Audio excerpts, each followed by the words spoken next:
तो दोस्तों, Avengers doomsday आज तक की सबसे बड़ी साइंस फिक्शन और सुपर हीरो मूवी होने वाली है, क्योंकि इस फिल्म में टाइम ट्रेवल और मल्टीवर्स जैसे कंसेप्ट दिखाए जाएंगे। ऊपर से यहाँ कई बड़े एक्टर्स भी शामिल है। लेकिन इस मूवी को समझना इतना आसान नहीं है, क्योंकि इस कहानी के पीछे कई सारी मूवीज और टीवी शोज मौजूद है। पर आज भी कई लोग हैं जिन्होंने ये सब कुछ नहीं देखा है और वो डूम्सडे के पहले की स्टोरी शॉर्ट में जानना चाहते हैं। इसलिए आज मैं आपको कुछ ऐसी फिल्म्स और शोज के बारे में बताऊंगा जिन्हें देखकर आप एवेंजर्स डूम्सडे को समझ सकते हैं। तो चलिए शुरू करते हैं।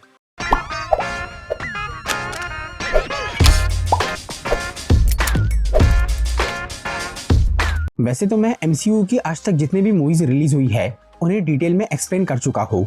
आप चाहे तो वो वीडियोस देख सकते हैं, या फिर मैं आज जिन फिल्मों का नाम बताऊंगा सिर्फ उन्हीं का एक्सप्लेनेशन भी देख सकते हैं। लेकिन फिर भी मैं आज जो मूवीज की बात करूंगा उनके बारे में थोड़ा शॉर्ट में बता दूंगा। तो डूम्सडे को समझने के लिए आपको जो सबसे पहली मूवी देखना है वो है एवेंजर्स एंड गेम। वैसे तो सभी एवेंजर्स मूवीज बहुत इंपॉर्टेंट है, इसलिए उनके बारे में भी थोड़ा सा जान लेते हैं।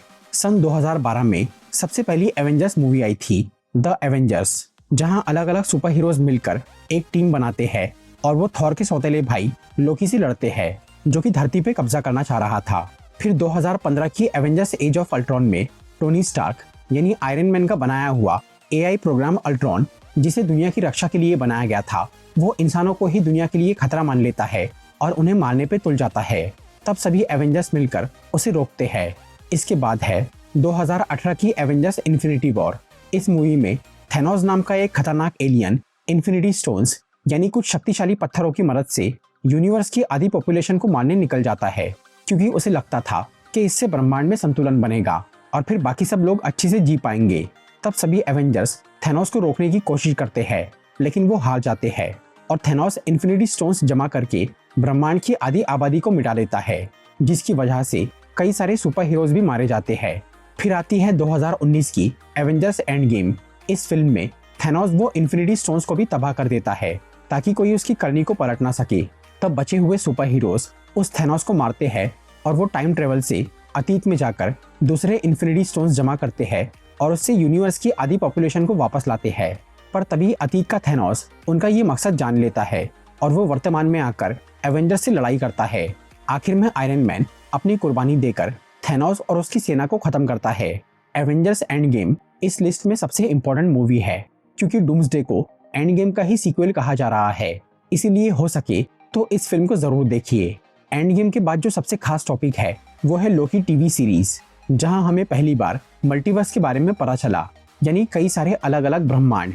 इस सीरीज में उस लोकी की कहानी दिखाई गई है जो ही एवेंजर्स एंड गेम में इन्फिनिटी स्टोन्स की चोरी के वक्त अतीत से भाग गया था। तब उसे TVA यानी टाइम वेरिएंस अथॉरिटी नाम की एक ऑर्गेनाइजेशन पकड़ लेती है, जो कि मल्टीवर्स का ध्यान रखने वाली पुलिस थी।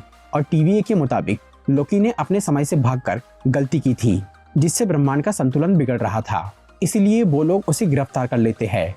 फिर वहां लोकी अपने एक वेरिएंट यानी दूसरे यूनिवर्स के अपने ही एक रूप से मिलता है, जिसका नाम था सिल्वी, और वो दोनों मिलकर TVA के मालिक को मारने का फैसला करते हैं, क्योंकि उसने पूरे मल्टीवर्स और सबकी जिंदगी को काबू करके रखा था। फिर लोकी और सिल्वी समय के अंत में जाकर उस मालिक से मिलते हैं, जो था ही हु रिमेन्स नाम का एक आदमी। वो बोलता है कि उसने अपने बुरे वेरिएंट्स यानी कैंग द कॉन्करर को मार के सभी ब्रह्मांडों को बचाया है, और तब से वो इसे काबू कर रहा है, जिसकी जिम्मेदारी अब वो लोकी और सिल्वी को देना चाहता था। लेकिन सिल्वी उस आदमी को मार डालती है, जिससे सभी ब्रह्मांड बिखरना शुरू हो जाते हैं। फिर इस सीरीज के दूसरे सीजन में लोकी और सिल्वी मल्टीवर्स को बचाने की कोशिश करते हैं, जो कि उनसे नहीं संभलता। तब आखिर में लोकी अपने मैजिक और साइंस का यूज करके पूरे मल्टीवर्स को तबाह होने से बचाता है, और अब वो उसका नया रक्षक बन जाता है, जहां ब्रह्मांड में सबके पास अपनी आजादी आ जाती है और TVA वाले कैंग द कॉन्करर और उसके वेरिएंट्स को मारने का काम चालू कर देते हैं। अगली मूवी भी मल्टीवर्स से ही रिलेटेड है, जो कि है स्पाइडरमैन नो वे होम। इस फिल्म में सबको ये पता चल जाता है कि पीटर पार्कर ही स्पाइडरमैन है। इसीलिए तब पीटर दुनिया से अपनी पहचान छुपाने के लिए डॉक्टर स्ट्रेंज से मदद मांगता है, जो कि अपने जादू से वो काम करने की कोशिश करता है। तब उसके मंत्र में थोड़ी गड़बड़ हो जाती है, जिससे दूसरे यूनिवर्स के स्पाइडरमैन और उनके दुश्मन यहाँ आ जाते हैं, जो कि इस दुनिया में बहुत तबाही मचाते हैं। तब सभी स्पाइडरमैन मिलकर उन्हें रोकते हैं और आखिर में उन लोगों को वापस अपने ब्रह्मांड में भेजने के लिए डॉक्टर स्ट्रेंज को एक ऐसा मंत्र पढ़ना पड़ता है जिससे सब लोग पीटर पार्कर को भूल जाते हैं। अगली मूवी में मल्टीवर्स को और डिटेल में दिखाया गया है, जो कि है doctor strange in the multiverse of madness. इस फिल्म में वांडा मैक्सिमोफ नाम की एक सुपर हीरो काले जादू की एक किताब की वजह से बुरी बन जाती है और वो दूसरे ब्रह्मांडों में अपने उन बच्चों को ढूंढना शुरू करती है जिन्हें कुछ टाइम पहले उसने अपने जादू से बनाया था। फिर जब वांडा को वो बच्चे एक यूनिवर्स में दिख जाते हैं, तब वो उन्हें हासिल करने के लिए अमेरिका चावेज नाम की एक लड़की के पीछे पड़ जाती है, जिसके पास मल्टीवर्स में ट्रैवल करने की पावर थी। वांडा उसे मार के उसकी शक्ति लेना चाहती थी ताकि वो उन बच्चों के पास पहुंच सके। तब डॉक्टर स्ट्रेंज अमेरिका चावेज को बचाने के लिए उसके साथ अलग अलग यूनिवर्स में जाता है, जहां वांडा उनका पीछा करके रास्ते में आने वाले कई लोगों को मार देती है। आखिर में वांडा को अपनी गलतियों का एहसास होता है और तब वो उस काली किताब को नष्ट करती है और उसके साथ खुद भी मर जाती है। अगली मूवी है Ant Man and the Wasp Quantumania. MCU की इस मूवी ने भले ही अच्छा परफॉर्म नहीं किया और बाद में इसके विलेन को भी फ्यूचर मूवीज से हटा दिया गया, लेकिन फिर भी हमें इसकी कहानी जानना जरूरी है क्योंकि यहाँ मल्टीवर्स दिखाया गया है और डूम्सडे अब भी इससे कनेक्ट हो सकती है।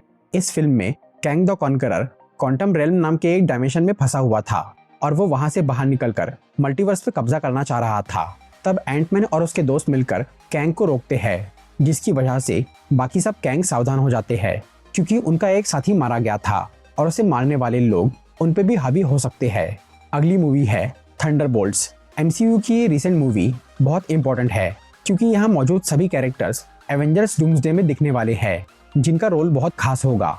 इस फिल्म में कुछ क्रिमिनल्स और मर्सिनरी पहले आपस में टकराते हैं और फिर वो सब मिलकर एक बड़े खतरे का सामना करते हैं, जो था रॉबर्ट रेनॉल्ड्स नाम का एक आदमी, जिसपे कुछ इलीगल एक्सपेरिमेंट करके उसे एक सुपर हीरो बनाने की कोशिश की गई थी। इससे रॉबर्ट सेंट्री नाम का एक पावरफुल हीरो बन जाता है, लेकिन उसी एक्सपेरिमेंट से उसके अंदर वॉइड नाम का एक काला साया भी पैदा हो जाता है, जो कि रॉबर्ट पे हावी होकर पूरी दुनिया को अंधेरे में ढकने लगता है। तब वो क्रिमिनल्स की टीम उसे हराती है और दुनिया के साथ साथ रॉबर्ट को भी बचाती है। आखिर में CIA की डायरेक्टर उस टीम को नाम देती है न्यू एवेंजर्स। अगली मूवी है फैंटास्टिक फोर फर्स्ट स्टेप्स। इस फिल्म में मेन मार्वल यूनिवर्स से हटकर एक अलग यूनिवर्स दिखाया गया है, जहां फैंटास्टिक फोर नाम के 4 सुपर हीरोज मौजूद थे। फिर एक बार उनकी दुनिया में सिल्वर सर्फर नाम की एक एलियन आती है, जो कि बोलती है कि जल्द ही उनकी दुनिया को गैलेक्टस नाम का एक विशाल एलियन खा जाएगा। तब फैंटास्टिक फोर गैलेक्टस का सामना करने के लिए खुद उसके पास जाते हैं, जहां गैलेक्टस उन्हें बोलता है कि उसके ग्रहों को खाने की भूख कभी शांत नहीं होती, पर रीड और सू का बच्चा फ्रैंकलिन उस भूख को मिटा सकता है, जिसमें बेहद शक्ति है। इसलिए अगर वो उसे अपना बच्चा दे दे तो वो उनकी दुनिया को बख्श देगा। लेकिन फैंटास्टिक फोर उसे मना करके वहां से भाग जाते हैं और वो गैलेक्टस को हराने का तरीका सोचने लगते हैं। फिर जब गैलेक्टस फ्रैंकलिन को लेने पृथ्वी पे आता है, तब फैंटास्टिक फोर उसे अपनी मशीन से टेलीपोर्ट करके एक दूसरी गैलेक्सी में भेज देते हैं। फिर कुछ साल बाद जब फ्रैंकलिन थोड़ा बड़ा होता है, तब डॉक्टर डूम नाम का एक आदमी उसे लेने वहां पहुंच जाता है। डॉक्टर डूम ही एवेंजर्स डूम्सडे का मेन विलेन होगा, जो कि बहुत पावरफुल है। अगली मूवी है शैंग-ची। वैसे तो ये फिल्म बाकी MCU मूवी से बहुत अलग है, लेकिन क्योंकि इसका मेन कैरेक्टर डूम्सडे में दिखने वाला है, इसलिए हमें ये मूवी देखना जरूरी है। इस फिल्म में वेनवू नाम का एक खतरनाक आदमी दिखाया जाता है, जिसके पास 10 शक्तिशाली रिंग्स थी। उसकी मदद से उसने बहुत लोगों को मार के काफी कुछ जीत लिया था। लेकिन एक दिन वेनवू को एक नेक औरत मिलती है, जो कि उसके गलत काम छुड़वाकर उसे एक अच्छा आदमी बना देती है। पर बाद में वेनवू के पुराने दुश्मन उसकी बीवी को मार देते हैं। तब वेनवू फिर से बुरा बन जाता है, जिससे परेशान होकर उसका बेटा शैंग-ची घर छोड़ देता है। फिर एक दिन एक दूसरी दुनिया का राक्षस वेनवू को उसकी बीवी की आवाज से बेवकूफ बनाकर अपनी कैद से आजाद हो जाता है और वो वेनवू को मार डालता है। आखिर में शैंग-ची अपने पिता की वो रिंग्स लेकर उस राक्षस को खत्म करता है और अब शैंग-ची एवेंजर्स की टीम में शामिल होने वाला है। अगली मूवी है Thor love and thunder. Thor की ये चौथी फिल्म सबकी उम्मीदों से थोड़ी पीछे रह गई, लेकिन फिर भी यहाँ जो कुछ हुआ है वो आगे की कहानी के लिए बहुत मायने रखता है, क्योंकि डूम्सडे में थॉर का काफी बड़ा रोल होगा। इस फिल्म में गॉर नाम का एक एलियन अपनी बेटी की मौत के गम में सभी देवताओं का दुश्मन बन जाता है और वो एक शापित तलवार से उन्हें मारने निकल जाता है। तब थॉर उसे रोकने जाता है, जिसमें उसकी गर्लफ्रेंड जेन फॉस्टर भी उसकी मदद करती है, जो कि अब थॉर का पुराना हथौड़ा म्यूनिर उठाकर फीमेल थॉर बन जाती है। आखिर में गॉर सभी देवताओं को एक साथ खत्म करने के लिए इटर्निटी नाम के एक कॉस्मिक बीइंग के पास जाता है, जो कि किसी की कोई भी इच्छा पूरी कर सकता था। लेकिन फिर थॉर के समझाने पर गॉर का इरादा बदल जाता है और वो देवताओं को मारना छोड़कर इटर्निटी से अपनी बेटी को जिंदा करने का वरदान मांग लेता है। इसके बाद जेन फॉस्टर अपने कैंसर से मर जाती है और गॉर घायल होने की वजह से मर जाता है। तब थॉर उसकी बेटी को पालना शुरू करता है। अगली मूवी है ब्लैक पैंथर वकांडा फॉरएवर। इस फिल्म में ब्लैक पैंथर टचाला एक बीमारी से मर जाता है, जिसके बाद बाकी देश वाले वकांडा से वाइब्रेनियम मेटल की मांग करते हैं और वो उसे जबरदस्ती चुराने की कोशिश करते हैं, जिसकी तलाश में वो समुद्र के अंदर टालोकान नाम के एक साम्राज्य तक पहुंच जाते हैं, क्योंकि वहां पे भी वाइब्रेनियम मौजूद था। टालोकान में कुछ शक्तिशाली लोग रहते थे, जिनका राजा था नेमोर। उसे आम इंसानों से नफरत थी और वो उन्हें अपना वाइब्रेनियम चुराने की वजह से मारने का फैसला कर लेता है। फिर नेमोर वकांडा में जाकर टचाला की मां रमोंडा और उसकी बहन शूरी को बोलता है कि उन लोगों ने दुनिया को वाइब्रेनियम दिखाकर गलती की है और अब उन्हें बाकी देश वालों से लड़ने में उसकी मदद करनी होगी। पर जब वकांडा वाले उसकी बात नहीं मानते, तब नेमोर उन पे हमला कर देता है, जिससे रमोंडा मारी जाती है। तब शूरी खुद नई ब्लैक पैंथर बनकर टालोकान पे हमला करती है, जिससे नेमोर मरने की कगार पे पहुंच जाता है। लेकिन आखिर में शूरी उसे बख्श देती है और फिर वकांडा और टालोकान की दोस्ती हो जाती है। एवेंजर्स डूम्सडे में वकांडा, टालोकान, शूरी, नेमोर ये सब दिखने वाले हैं, इसलिए हमें ब्लैक पैंथर 2 देखना जरूरी है। अगली मूवी है captain America brave new world. Captain America की ये चौथी फिल्म इस सीरीज के बाकी पार्ट से काफी कमजोर थी, लेकिन क्योंकि एवेंजर्स डूम्सडे में सैम विल्सन का इंपॉर्टेंट रोल है, इसलिए हमें ये मूवी देखना जरूरी है। इस फिल्म में सैम विल्सन नया कैप्टन अमेरिका बनता है और जनरल थैडियस रॉस नया प्रेसिडेंट बनता है। इसी दौरान दुनिया में एक सेलेस्टियल यानी एक मरे हुए बड़े एलियन की बॉडी से एडामेंटियम नाम का एक खास मेटल मिलता है, जिसे सभी देश वाले हासिल करने के पीछे पड़ जाते हैं। इसी बीच एक आदमी प्रेसिडेंट रॉस को मारने या उसे बदनाम करने की कोशिश करता है, जो था सैमुअल स्टर्न्स नाम का एक साइंटिस्ट, जिसे हमने द इनक्रेडिबल हल्क मूवी में देखा था। सैमुअल का दिमाग हल्क के खून की वजह से बहुत तेज हो गया था और उसने थैडियस रॉस की प्रेसिडेंट बनने में बहुत मदद की थी। फिर भी रॉस ने उसे कैद करके रखा था, इसलिए अब स्टर्न्स रॉस से बदला लेने के लिए उसकी बॉडी में गैमा रेडिएशन डाल देता है, जिससे वो सबके सामने रेड हल्क बन जाता है और तबाही मचाने लगता है। तब कैप्टन अमेरिका बहुत मुश्किल से उसे रोकता है और वो रॉस और स्टर्न्स दोनों को जेल भेज देता है। अगली मूवी है X Men.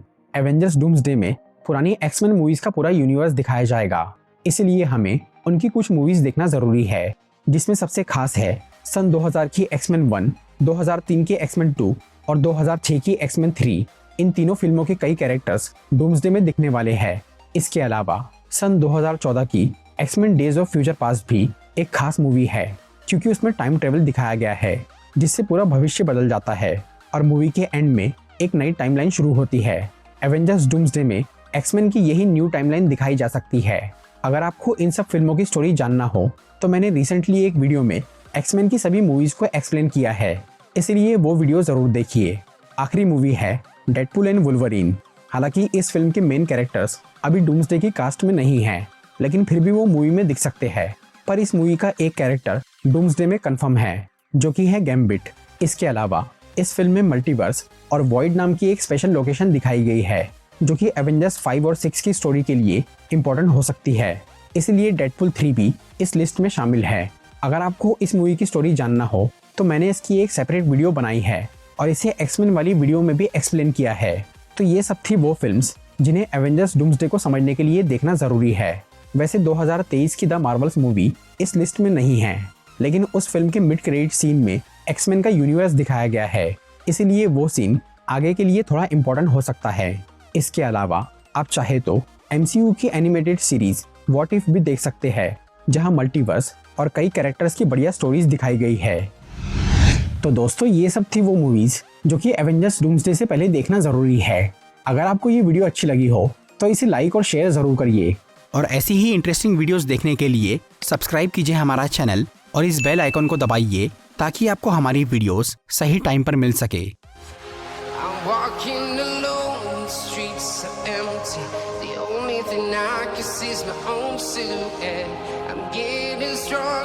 Step by step, the clock is ticking, but there's no time for me.